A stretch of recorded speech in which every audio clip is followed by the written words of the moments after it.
menggunakan box plot. Apa sih itu box plot gitu ya? Ya kurang lebih tampilannya seperti ini gitu ya. Ada yang tampilannya ke atas, ada yang tampilannya ke bawah gitu kan. Lanjut aja. Nah, ini sebelum kita memulai nih, ada yang nggak masuk hari ini? Banyak. Siapa aja?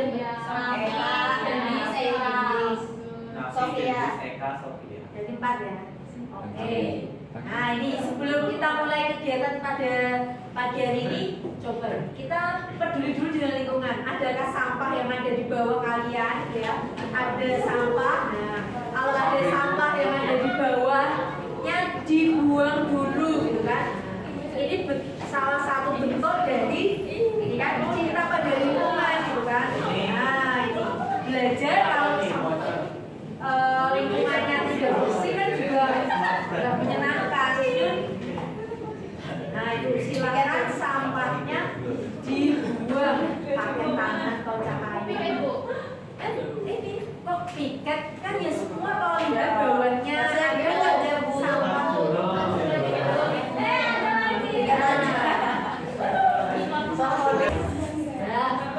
Nah, tujuan pembelajaran kita pada pagi hari ini itu di sini nanti. Jadi nanti kalian akan melakukan pembelajaran yang namanya problem based learning. Jadi berbasis masalah. Supaya apa? Karena tadi mau belajar tentang box plot, ya kan? Ya supaya tahu konsepnya apa, tujuannya buat apa, terus membuat box plot itu pakai data yang seperti apa, kemudian tentu saja bisa membaca, ya kan? Nah, tahu diagramnya nggak tahu bacanya seperti itu. Kemudian yang di akhir nanti pasti kalian akan diminta menyajikan data menggunakan box plot. Nah, oke, lanjut. Nah, sekarang coba dipikirkan. Kayaknya pertemuan kemarin, gitu kan?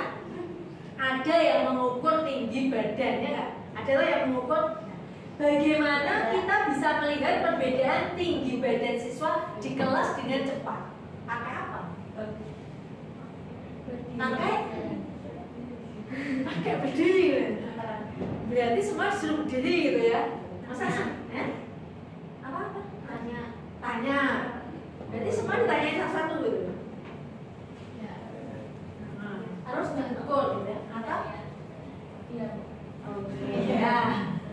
Ya, ada yang bilang katanya tadi berdiri, semua dijajarin gitu ya, supaya tahu mana yang paling cepat gitu ya. Terus dia ada yang mendata satu-satu gitu kan. Nah, padahal ada nanti menggunakan box plot itu kita bisa langsung tahu ya, mana yang paling tinggi, mana yang paling rendah, seperti itu. Rata-rata dari semuanya atau median datanya itu berapa, seperti itu dengan menggunakan box plot. Nah, sekarang kita lihat. Biasanya, ya kan, yang sering kalian lihat di kehidupan sehari-hari itu diagramnya bentuknya yang seperti ini kan? Bentuk batang, lalu bentuk diagram garis, lalu bentuk diagram lingkaran, benar kan? Nah, kalau diagram lingkaran biasanya yang dipakai apa? Ini angka-angka yang di sini tuh apa sih ini? Persentasenya, ya kan? Berarti ibarat ini contohnya ini tentang apa ini? Hasil sensus penduduk 2020.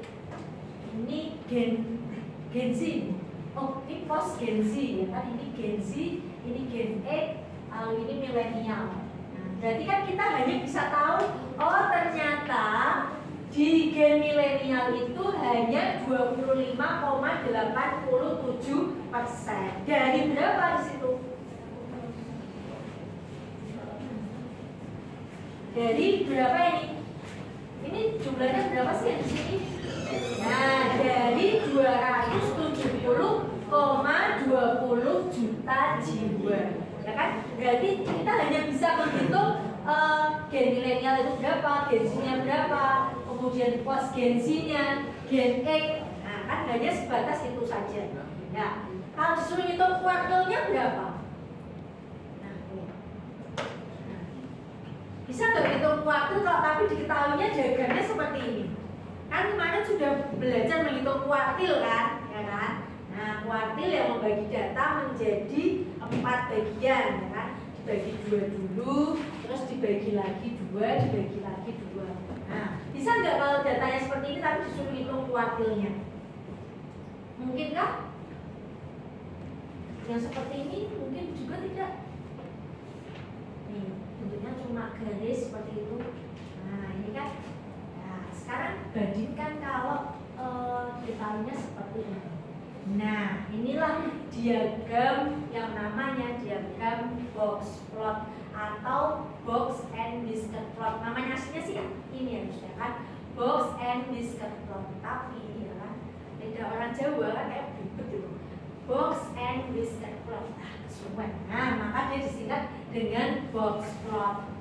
Atau dikenal dengan yang namanya lingkasan 5 bilangan. Jadi cara bodoh mengingatnya itu, cara gampang ingatnya itu ini. Diagram box plot itu hanya berisi angka-angka yang ada di sini nih. Minimum, kuartil 1, median, ya kan median atau kuartil kedua, kemudian ada kuartil ketiga dan maksimum. Seperti itu. Nah, ini tampilannya kurang lebih seperti itu. Ini nilai minimumnya, nilai maksimumnya. Ini kuartil 1, terus di sini ada kuartil kedua, kemudian ini kuartil ketiga. Nah, atau ini dalam bahasa Indonesia seperti ini. Nah, kenapa disebut whisker ya? Ini pas box, ini boxnya. Whiskernya itu tuh garis penghubungnya itu. Nah, ini kan. Jadi kuncinya asal tahu nilai Q1, Q2, Q3 dan nilai minimum dan maksimum data, maka kita bisa menentukan yang namanya diagram box plot seperti itu. Sudah. Nah, ini kok ada pencilan tuh apa toh? Cicilan apa piye gitu ya. Nah, pencilan itu tuh data yang nyeleneh sendiri. Mungkin ibaratnya ini ada kelas yang anaknya terlalu pintar banget gitu ya. Nah, yang lain ulangan maksimal cuma dapat 70. Nah, itu anak itu bisa dapat 110 nih. 100 sendiri gitu ya. Oh, yang lain aja mentok ya kan. Jaraknya itu terlalu jauh, ya kan? Jaraknya itu menyimpangnya terlalu jauh. Lalu di sini ada IQF, interquartile range. Berarti namanya apa itu? Kalau di Indonesia kan apa itu? Interquartile range. Range itu apa range? Jarak atau jangkauan. Nah, jangkauan interquartile seperti itu. Jadi ibarat semakin besar jangkauannya, itu kan berarti datanya itu semakin jelek aslinya kan. Nah, terlalu rentangnya terlalu jauh. Jadi data yang bagus itu ya jaraknya atau rentangnya jangan terlalu jauh. Jadi ibarat nggak ada kesenjangan gitu kan. Nah, itu seperti oke. Kemudian, nah, terus manfaatnya apa kita belajar box plot? Nah, ini tadi box plot itu tidak hanya melihat bagaimana sebaran dari suatu kelompok data, namun diagram ini juga bisa membantu kita untuk menganalisis dua atau lebih kelompok data sehingga dapat membandingkannya lalu mengambil keputusan yang terkait dari data yang ditampilkan. Ya, nih ibarat nanti ada dua pilihan, gitu kan? Nah, dilihat dari tadi kan sebarannya saja, oh yang ini tuh nggak bagus karena tadi ternyata jangkauannya tuh terlalu tinggi kan, berarti kan itu terlalu menyimpang, berarti nggak konsisten, ibaratnya seperti itu. Nah, kalau yang simpangannya kecil gitu kan, oh berarti ini datanya tuh data yang bagus, maka bisa kita gunakan.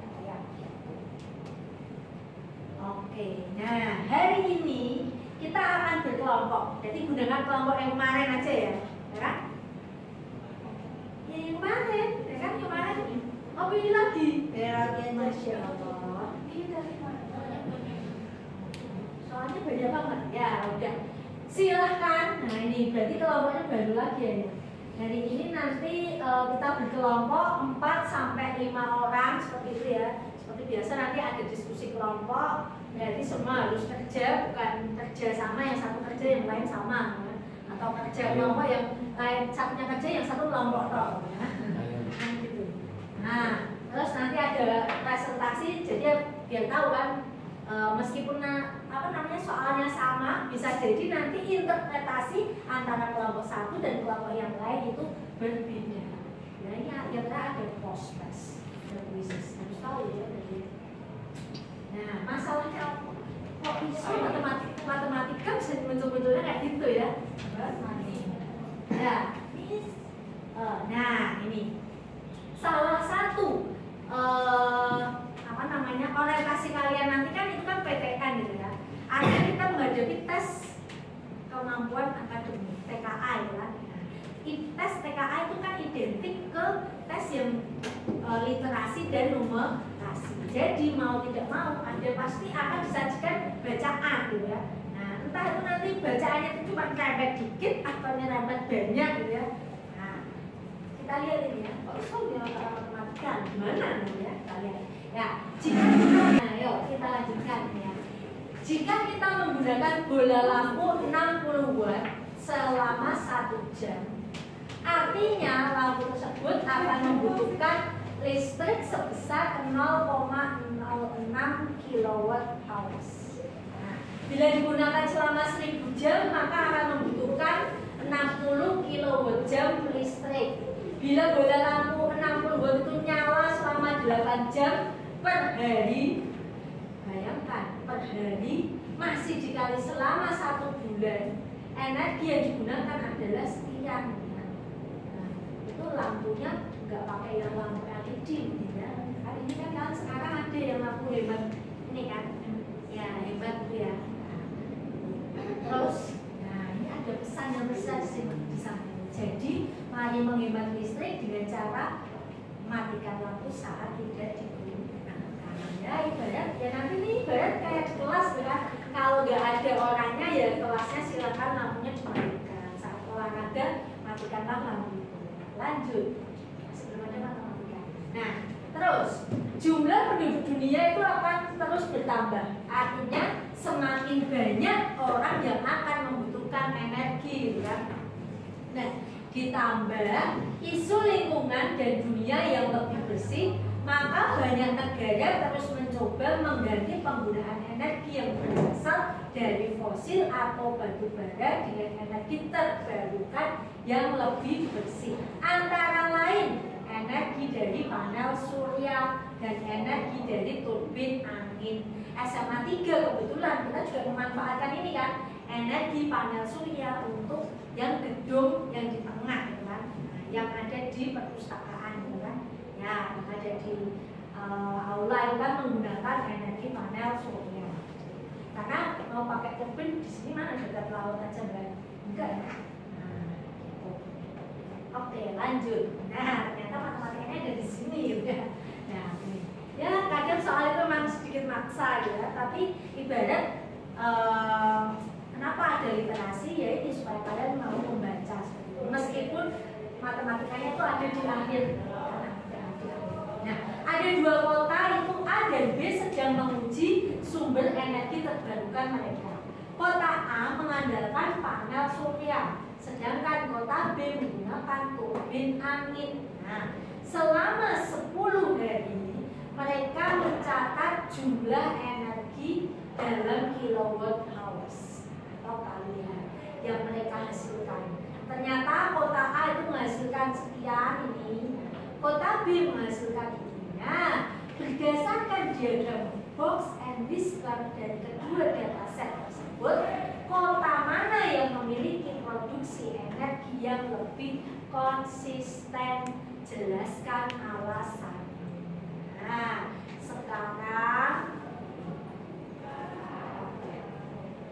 Nah, sekarang waktunya berdiskusi. Berarti sekarang silakan diskusi dengan kelompoknya. Nih, salah satu aja bisa scan barcode yang ada di sini. Nanti ada lembar kerja yang bisa diselesaikan bersama. Bisa Pak?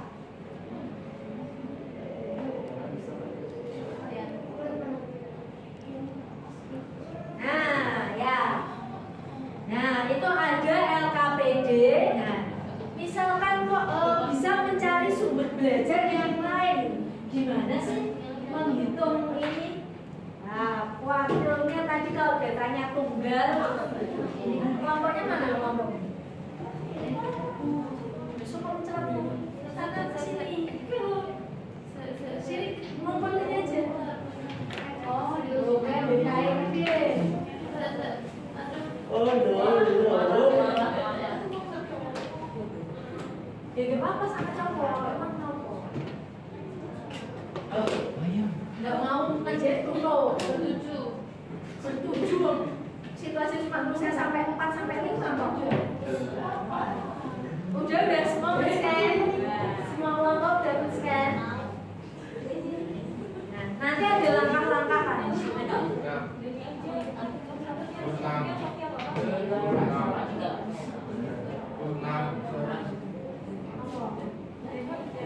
saya jenenge ditulis ning ndi? Kotakane masak kok. Nulis siapa? Iya. Tinggi aku. Ini tambah besar. Wah. Bukan dulu. Belum. Ini udah sahabat.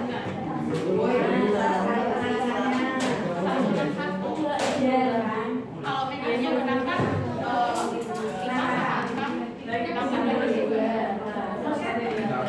terpisah kalau tadi 5 di depan, 5 di belakang,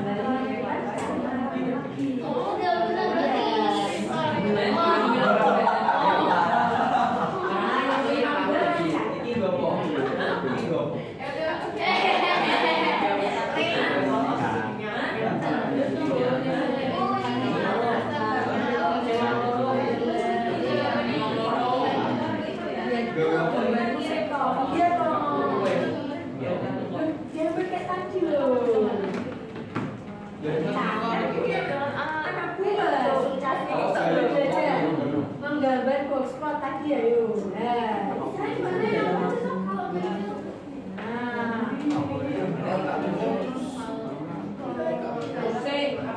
Kalau ganjil ya orang pas loh, katanya akunya. Iya.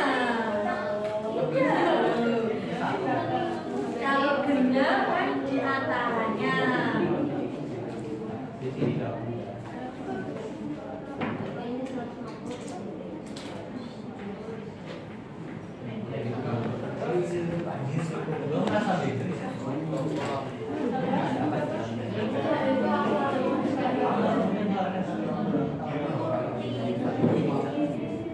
Dihitung dulu kan, diurutin dulu. Kan datanya diurutkan dari yang kecil ke yang besar.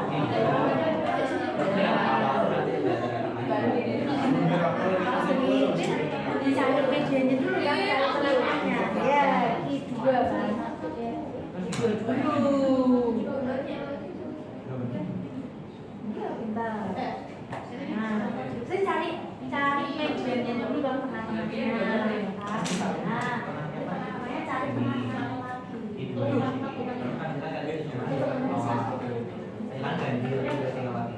gampang data tunggal, besok andel ya. Asesmen data tunggal. 1, 2, 3, 4, 5, 5 tengahnya berapa? Oh iya, Datanya berapa?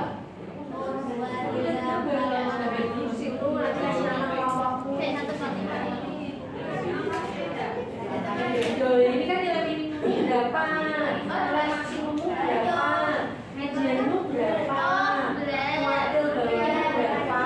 Kuartil atasnya berapa? Ayo.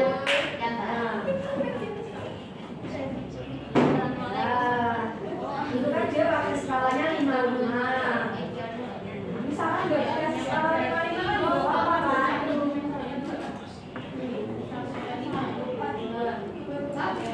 Rasa deretan.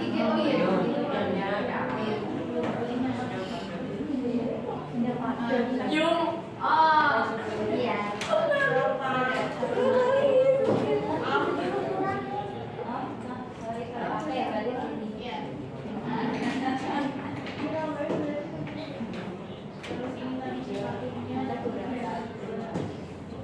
Lu, oke,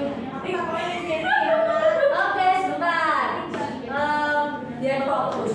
Coba semua kesini dulu kan. tiba-tiba ice breaking ya. Ya biar fokus toh. Kayaknya wes wah iki ketoknya wes rada ini ya. Nah, coba. Kalau nanti Bu Ari nyebut bilangan genap, pasti bilang H ya. Tapi kalau bilangan ganjil ya tepuk 2 kali. Ingat, kalau genap karya sekencang-kencang pula aku ya. Tapi kalau bilangan ganjil tepuk 2 kali. Coba cek konsentrasi ya kan. Genap teriak, ganjil tepuk 2 kali. Yo. 25. Bikin dulu boleh ya. 22. 1024. Mana sih? Kayaknya jadi bingung mikir sih. 1024 ganjil apa ganjil ya? 1350.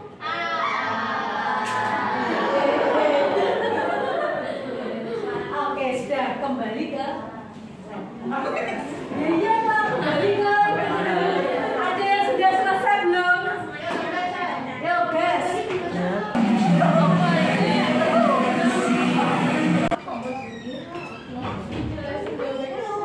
Iya. Foto baik gitu. Assalamualaikum warahmatullahi wabarakatuh. Waalaikumsalam warahmatullahi wabarakatuh. Ya kan, kami dari kelompok 2, saya Ibi, Saya Rizal, saya Mama, saya Nana. Saya Alan. akan mempresentasikan hasil dari diskusi kami tentang LKPD Box Club. Jadi, berdasarkan kasus yang sudah dituliskan, maka mana sih? Data kami dulu. Di kami peroleh dari data turbin angin itu data minimumnya adalah 140, lalu data kuartil 1-nya adalah 140 juga, data kuartil 2-nya adalah 144,5 dan data kuartil 3 adalah 147, yang terakhir data maksimumnya adalah 150. Setelah itu range data turbin angin adalah 10, lalu IQR-nya adalah 5. Tampilannya ya, box-boxnya.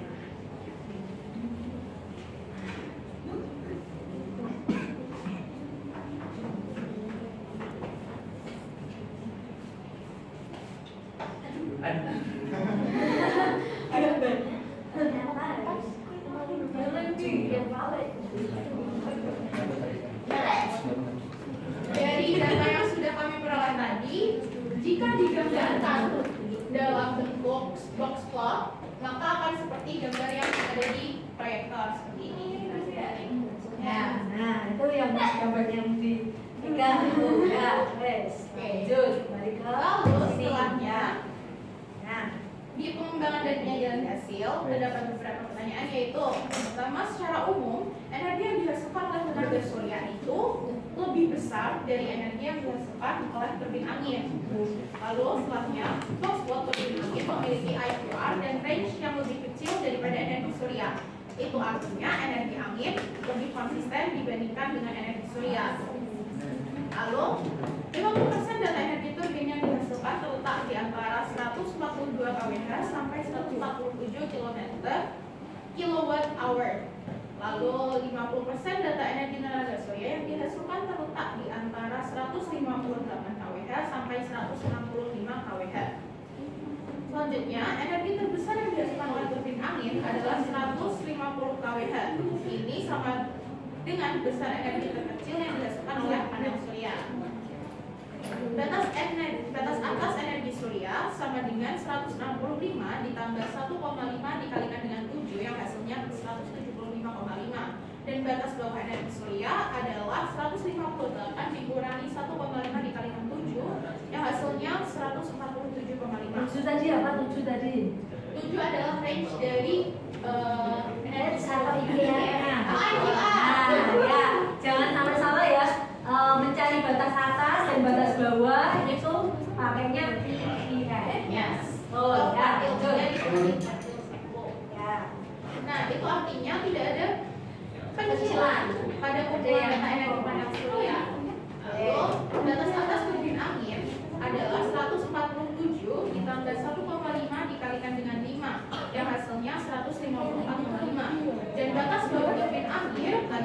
142 dikurangi 1,5 dikali 5 yang hasilnya 134,5. Itu artinya tidak ada kecil, ada kecilan dan lain gitu. Ya, dibuat semuanya. Kalau mencari batas atas pakainya Ki berapa? Batas atas Itu Ki 3. Oh, kalau batas bawah yes, batas bawahnya itu pakainya Ki 1. Ya, betul. Simpulannya berarti apa nih untuk kelompok ini? Kesimpulannya, berdasarkan data beserta preferensi kami memilih energi angin karena stabilitas dan tidak adanya fluktuasi yang lebih kecil daripada energi surya. Oke, beri aplaus buat kelompok 2.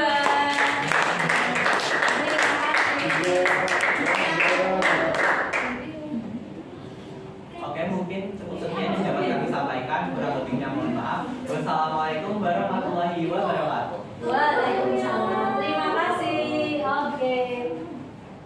Nah, selanjutnya silakan mengisi refleksi ini ya. Refleksi post-test kelar. Nah, buka menti.com, gunakan kode itu.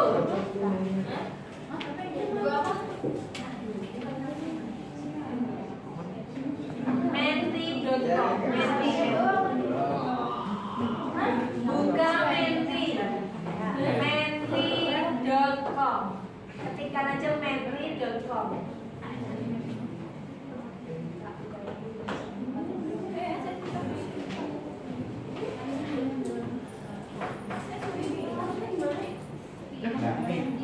Jangan lupa yang lain dibilangin kalau dari tadi 7,2 itu tidak ada yang bisa nggak? Oh, kodenya. Nah, ini kodenya ini 133648910. Ini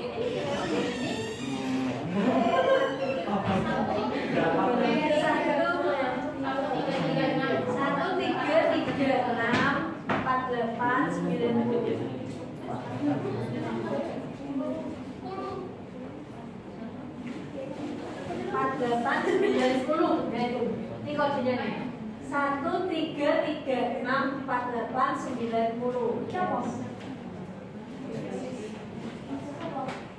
Nah, apa yang menarik dari pembelajaran hari ini ya?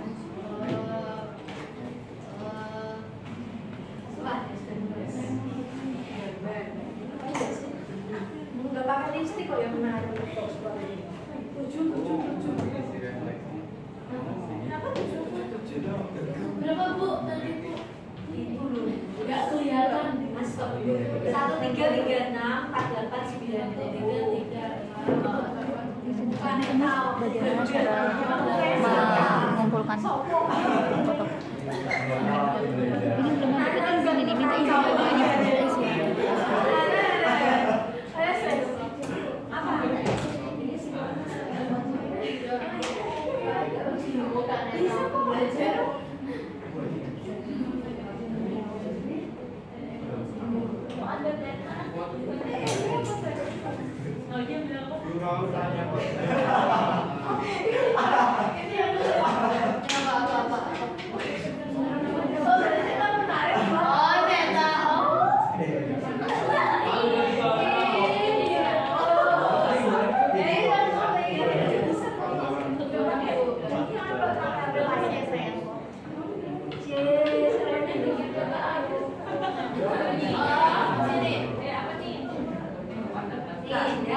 Lanjut.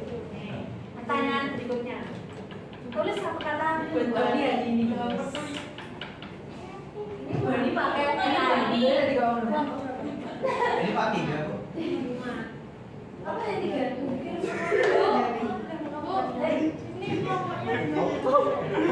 Ini mau sebenarnya nih gambar tadi loh. Kasih. Rasanya.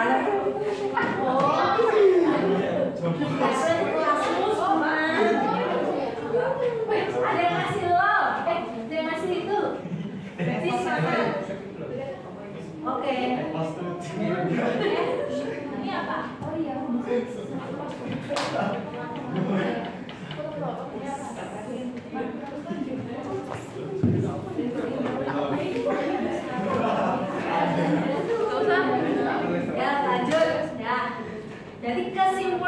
belajar box plot hari ini apa aja yang dibutuhkan datanya? Data minimum, maksimum, ya, median, Q1 dan Q3 atau Q1, Q2, Q3 kan? Ya betul. Tadi kalau mau mencari batas atas menggunakan apa? Ya Q3 ditambah 1,5 dikali IGR atau jangkauan antar kuadrat. Nah, oke betul. Nah, delasnya ini dah terakhir saya sudah dari sini. Yang tuh post testnya yang dicoba. Nah ini soal pilihan ganda berarti bisa lah cepat. Ya pilihan ganda maksudnya. Ya sendiri kalau ini kelompok kirim. Berapa sih kita? Nah dari namanya sendiri kali ini.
Aduh, kok gak dikasih tahu bener salahnya. Oke, langsung tak closing aja, nanti bisa dilanjutkan sambil makan ya.